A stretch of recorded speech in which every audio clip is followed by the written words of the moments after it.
कहानी शुरू होती है एक इंतहाई खूबसूरत शहर से, जहाँ सब लोग खुश रहते थे, जहाँ हर एक की हर ख्वाहिश पूरी होती थी, मानो जैसे ये एक जादुई शहर हो। लेकिन ये सब कुछ ज्यादा वक्त के लिए नहीं था। एक बहुत बड़े जंग के असर में इस शहर से वो सारी बातें खत्म हो गयी। शहर पर ऐसे बादलों ने कब्जा कर लिया जिनकी वजह से धूप आना बंद हो गई और वो बादल कभी बरसते भी नहीं थे। उसी जंग की तबाही में से बचने वाले एक लड़के पीटर को हम एक बूढ़े फौजी के साथ देखते हैं। इसी फौजी ने पीटर को बचाया था और वो उसे एक बाप की तरह पाल रहा था। इस वक्त वो पीटर को बाजार से नाश्ता लाने के लिए पैसे देता है, लेकिन जब पीटर बाजार में जाता है तो खाने की बजाय उसे एक रेड कलर का टैग नजर आता है। वो अपने आप को अंदर जाने से रोक नहीं पाता और खाने के पैसों के बदले में वो उस औरत से सवाल करने लगता है। ये औरत पीटर के बारे में पहले से ही बहुत कुछ जानती थी। ये सब देखकर पीटर काफी हैरान था। वो लड़की पीटर से कहती है कि तुम्हारी बहन अभी भी जिंदा है। पीटर तो जैसे शौक में आ गया था ये बात सुनकर, क्योंकि फौजी के मुताबिक जंग में उसकी सारी फैमिली मर गई थी। वो लड़की पीटर से कहती है कि तुमने सिर्फ एक सिक्का दिया है और इसके बदले में अब तुम एक ही ऐसा सवाल कर सकते हो जिससे तुम्हारी मुश्किल आसान हो सके। तुम अपना सवाल सोच समझ के करना। पीटर भी काफी सोच समझने के बाद उस लड़की से पूछता है कि अब मैं अपनी बहन से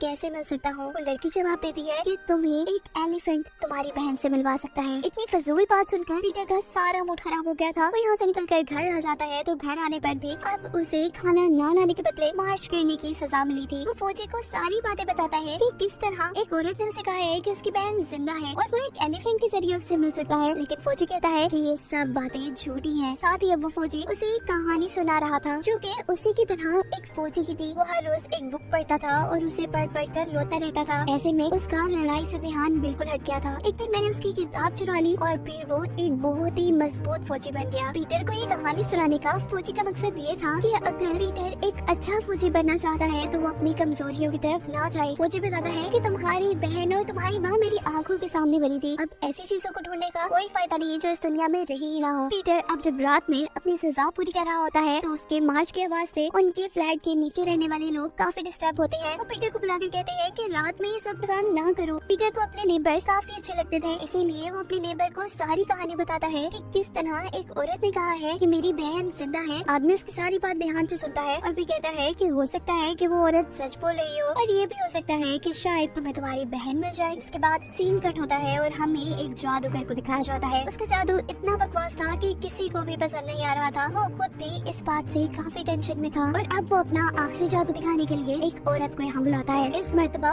उसने एक बहुत ही पावरफुल मैजिकल स्पेल पढ़ा था, जिस स्पेल से उसका ये खराब शहर दोबारा पहले जैसा हो जाए, खूबसूरत दिखने लगे। लेकिन शायद अभी भी उसके जादू ने पूरी तरह काम नहीं किया था। उसका जादू उल्टा चल गया था, जिसके चलते वहाँ पर एक बहुत बड़ा सा एलिफेंट आकर उस औरत के ऊपर गिर जाता है। एलिफेंट को देखते ही सारे लोग घबरा कर वहाँ से भाग जाते हैं। जबकि यहाँ रात में पीटर को एक ख्वाब आया है जिसमें वो अपनी बहन के साथ खेल रहा था। ये ख्वाब उसे बहुत ज्यादा बेचैन कर देता है और वो दोबारा उठकर उसी औरत से मिलने का डिसाइड करता है जिस औरत ने उसे बताया था कि उसकी बहन अभी तक जिंदा है। लेकिन यहाँ आने पर तो अब वो औरत क्या उसका टेंट भी गायब था। वो यहाँ लोगों से पूछता है कि कल जो यहाँ लेडी थी वो कहाँ गई, पर किसी को भी इस बारे में कुछ नहीं पता था। बातें करते करते उसे पता चलता है कि एक मैजिक शो में यहाँ एक एलिफेंट आया है। ये सुनकर उसे उस लड़की की बातें याद आई थी जहाँ वो कहती है कि तुम्हें तुम्हारी बहन एक एलिफेंट के जरिए मिल सकती है। पहले उसे ये बातें इसलिए बकवास लग रही थी कि उनके शहर में कोई एलिफेंट नहीं था, लेकिन अब उसे उस लड़की की बातों पर एतबार आने लगा था। वो बहुत खुशी खुशी अपने नेबर को जाकर मिलता है और उन्हें बताता है कि शहर में एक एलिफेंट आ गया है, शायद वही एलिफेंट मुझे अपनी बहन से मिलवा दे। वो आदमी भी ये बात सुनकर खुश था और उसे कहता है कि हाँ जरूर, क्यों नहीं, ऐसा हो सकता है और तुम फिक्र न करो, मैं हमेशा तुम्हारे साथ हूँ और मैं उस एलिफेंट को तुम्हारे से मिलवाने की भरपूर कोशिश करूंगा। फिर वो फौजी के पास जाता है ये सब कुछ बताने के लिए, लेकिन फौजी को भी उसकी बातों पर कोई यकीन नहीं था। जबकि दूसरी तरफ जो आदमी पीटर की मदद करना चाहता था वो अब महल जाकर हाथी के बारे में पूछता है तो उसे पता चलता है कि हाथी को तो कैदियों की तरह रखा हुआ है और बहुत ही जल्द उसे मार भी दिया जाएगा, क्योंकि उन्हें लगता है कि इस हाथी से यहाँ के लोगों को खतरा हो सकता था। ये तो सच में मुसीबत हो गई थी।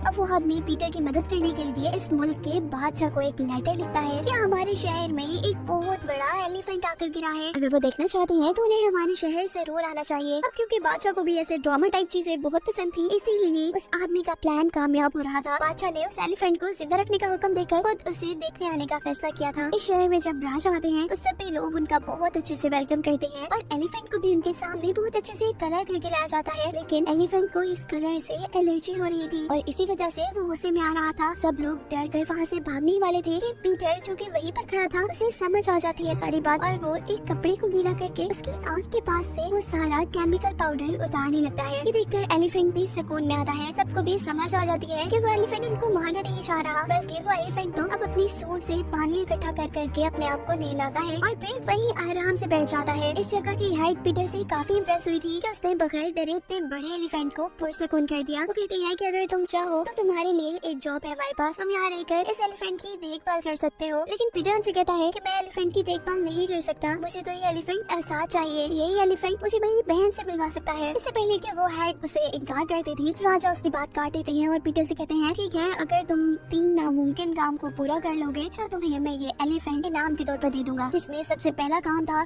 कि पीटर को एक बहुत ही खतरनाक सिपाही से तलवारबाजी करनी थी। बादशाह इस काम के लिए उसे अपनी तलवार भी देते हैं, लेकिन अभी तो उससे ये तलवार भी उठाई नहीं जा रही थी। घर आने पर पीटर का नेबर उसे थोड़ी सी ट्रेनिंग भी देता है। जबकि अब मूवी में पहली बार हमें पीटर की बहन को दिखाया जा रहा है, यानी वो सच में जिंदा है। उसे भी अपने ख्वाब में एलिफेंट ही दिखाई दे रहा है। वो जाकर सिस्टर को ये सारी बातें बताती है, लेकिन सिस्टर उसे ये सब कुछ भूल कर सोने का कहती है। जबकि एलिफेंट के भी ख्वाब में अपनी फैमिली आ रही थी। वो देखता है कि कैसे वो अपनी फैमिली से बिछड़ कर यहाँ आ गया और इसी सबसे डर कर वो उठ जाता है। इस टाइम पीटर उसके सामने था। पीटर उसे अपने शहर का मैप दिखाकर कहता है बताओ मेरी बहन कहाँ है, लेकिन एलिफेंट को तो उसकी जुबान समझ ही नहीं आती थी, इसीलिए ना चाहते हुए भी अब पीटर वहाँ से चला जाता है। उसे पता था कि उसे हर हाल में सुबह एक फौजी से लड़ना था। जब मुकाबले का वक्त आता है तो अब तो उसके तोते ही उड़ गए थे। सामने उससे ट्रिपल साइज का एक आदमी था जो उससे लड़ने वाला था। पीटर जैसे ही उस फौजी का नाम सुनता है तो उसके माइंड में वो कहानी आती है जो उसे उसके फौजी ने बताई थी कि कैसे उन्होंने एक फौजी की कमजोरी को उनसे दूर कर उस फौजी को बहुत बहादुर बना दिया था। ये वही फौजी था जो पीटर से लड़ने वाला था। पीटर के दिमाग में एक आइडिया कि क्यों ना उससे लड़ने के बजाय उसकी कमजोरी को उसके सामने लाकर हरा दिया जाए, यानी उसी किताब को उसके सामने लाकर हरा दिया जाए जो कि उस फौजी की कमजोरी थी। इस सोचते ही पीटर वहाँ से भागता है और वो फौजी भी उससे लड़ने के लिए उसके पीछे पीछे था। पीटर जैसे तैसे करके अपने आप को बचाकर बहुत ही मुश्किल से अपने घर पहुंचकर वो किताब लाकर उस फौजी के आगे कह देता है। इस किताब को देखकर उस फौजी को अपनी मॉम की याद आई थी। ऐसे ही इमोशंस में बहकर उसने अपनी हार मान ली थी और पीटर अपना पहला टास्क जीत चुका था। बादशाह भी इस सब से काफी हैरान थे। अब उसे नेक्स्ट टास्क मिलता है कि उसे उड़कर दिखाना है। ये तो सच में नामुमकिन था। वो ये सब कैसे करता? पीटर जब एलिफेंट को पानी देने के लिए जाता है तो एलिफेंट से कहता है मुझे नहीं पता कि मैं कल को उड़ पाऊंगा या नहीं, लेकिन हाँ ये बात कंफर्म है कि मैं तुम्हें यहाँ से छुड़वा भी दूंगा और तुम्हें तुम्हारी फैमिली के पास भी पहुँचा दूंगा। उसकी बातों से एलिफेंट के अंदर उम्मीद जागती है। वो पीटर को भी अपनी सूंड से प्यार कर उम्मीद देता है कि वो जरूर जीतेगा। और ऐसे ये उम्मीद काफी अर्से बाद इस शहर के किसी एक इंसान में जागी थी और इसी उम्मीद का जादू काम करता है। हर इंसान को लगने लगता है कि शायद सब कुछ पहले जैसा हो जाए। जब सभी लोगों को ये उम्मीद जागने लगी थी कि कुछ भी नामुमकिन नहीं है और उनका शहर पहले जैसा हो जाएगा, तो अब उनके दबा हुए शहर में भी थोड़े थोड़े बदलाव आने लगे थे। दिखाया जाता है पीटर की बहन को, जिससे पता चला था कि शहर में एक एलिफेंट आया है। वो सिस्टर को जाकर बताती है कि शहर में वही एलिफेंट आया है जो हर बार मेरे ख्वाब में आता है। वो सिस्टर से कहती है कि प्लीज मुझे शहर ले जाए ना। सिस्टर भी मान जाती है, जबकि यहाँ पीटर उड़ने की तैयारियों में था। फौजी से रोकता है कि ऐसा ना करना, ऐसा करने से तुम मर जाओगे, लेकिन वो किसी की बात नहीं सुनने वाला था।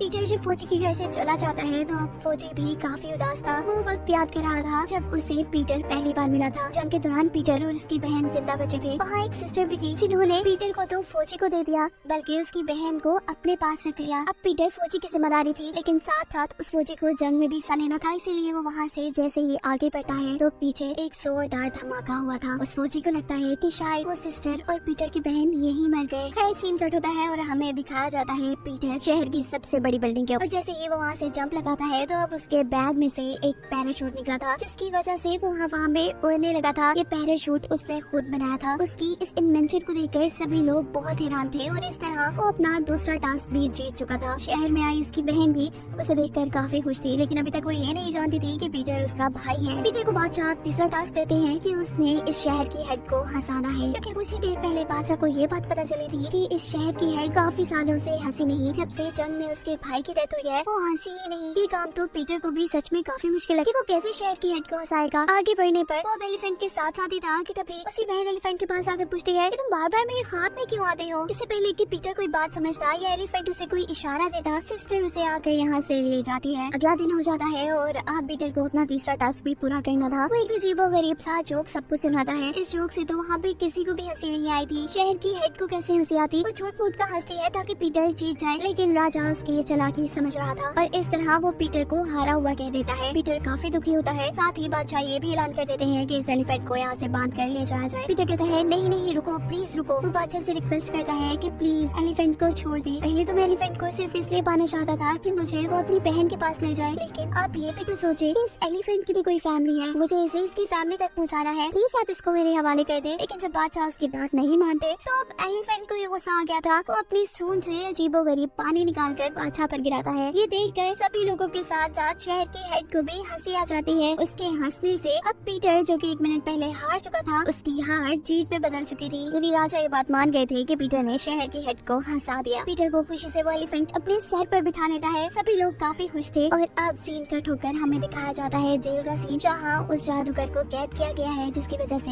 एलिफेंट इस शहर में आया था। पीटर उसे जाकर कहता है कि प्लीज कोई ऐसा जादू करे जिससे वो एलिफेंट वापस अपने घर चला जाए। पर जादूगर कहता है मेरा जादू से ही काम नहीं करता, मुझे अपने जादू पर बिल्कुल यकीन नहीं। तभी उसके पास बैठी एक औरत कहती है अरे नहीं नहीं, तुम्हारा जादू तो बहुत अच्छे से काम करता है। उस दिन तुमने यही जादू किया था ना कि हमारा शहर दोबारा पहले जैसा हो जाए, तो देखो तुम्हारा जादू काम करने लगा है। उस एलिफेंट के यहाँ आने से कितने लोगों के दिल में उम्मीद जागी है कि यहाँ पर कुछ भी हो सकता है और इसी उम्मीद के चलते ये शहर वापस पहले जैसा हो रहा है। उसकी बातों से अब जादूगर को हिम्मत मिली थी। वो अब काफी कॉन्फिडेंस से सभी लोगों के सामने आया था। वो दोबारा से अपने कुछ मैजिकल स्पेल पढ़ता है जिसकी वजह से सच में एलिफेंट वहाँ से गायब हो जाता है। ये सब देखकर लोग बहुत ज्यादा खुश होते हैं। उनकी उम्मीद और भी ज्यादा पक्की हो जाती है कि यहाँ कुछ भी हो सकता है और उनकी इस सोच का और इस उम्मीद का जादू ये हुआ था कि उनके शहर पर जो बादल छाए हुए थे वो अब गायब होने लगे थे। काफी सालों बाद पहली मर्तबा उनके शहर में धूप आई थी। सब कुछ तो ठीक हो गया था पर पीटर को पता नहीं चला था कि उसकी बहन कौन है और कहाँ है। इस वक्त उसकी बहन ही उसके सामने आती है और कहती है कि आपने उस एलिफेंट को वापस क्यों भेज दिया? वो एलिफेंट तो मुझे मेरी तकदीर तक पहुँचाने वाला था। उसे देखकर सिस्टर अब उसे वहाँ से ले जाने लगती है कि उसी दौरान वो फौजी भी यहाँ आता है जिसने पीटर को पाला था। सिस्टर को देखकर फौजी को सारी बात याद आ जाती है और उसे ये भी याद आ जाता है कि जंग वाले दिन जब उसे लगा कि सिस्टर और पीटर की बहन उस धमाके में मर गई, ऐसा नहीं हुआ होगा। यानी फौजी पीटर की बहन को पहचान गया था। फाइनली पीटर को उसकी बहन मिल चुकी थी। वो ये दोनों एक दूसरे से मिलकर बहुत ही ज्यादा खुश थे। पूरा शहर भी अब पहले जैसा हो गया था, जहाँ हर चीज बहुत खूबसूरत थी और हर काम मुमकिन था। पीटर और उसकी बहन को अब पीटर के नेबर्स ने अडॉप्ट कर लिया था। वो पूरी फैमिली एक साथ खुशी खुशी रहते थे। जबकि यहाँ एलिफेंट को भी दिखाया जाता है जो फाइनली अपनी फैमिली से मिल चुका है, लेकिन वो पीटर को कभी नहीं भूल सकता। उसे बार बार पीटर की शक्ल याद आती है। इसके साथ ये कहानी यहाँ खत्म हो जाती है।